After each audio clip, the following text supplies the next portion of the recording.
Yo, guys, Justin James here with the 10-7.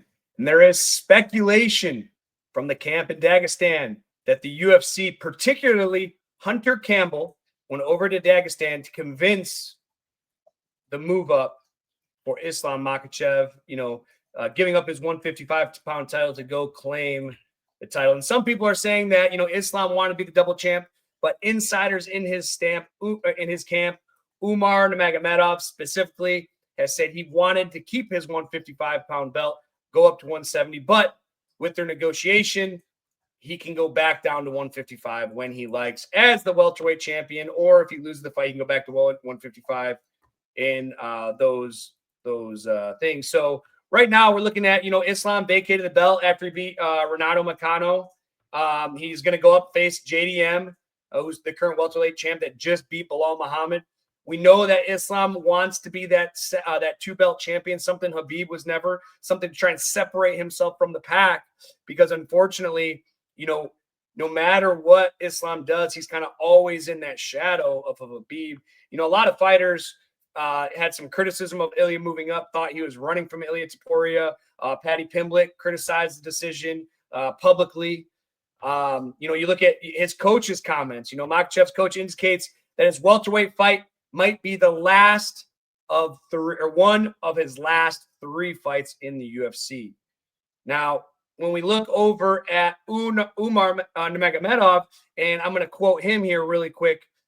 He says, Hunter came up to see Islam, and they wanted Islam to move up. They want to make Topuria the champ at 55. They believe he can really sell fights. Islam does not want to give up his belt. He wants to fight at 55 as well. Islam can take the 170 title and return to 55 and hold both belts. And I tell you what, we talk about the UFC agenda, and this is a perfect buildup for Islam's last fight. Let's hear this out. Islam goes up, beats JDM. Ilya comes in, wins a fight or two, defends the belt.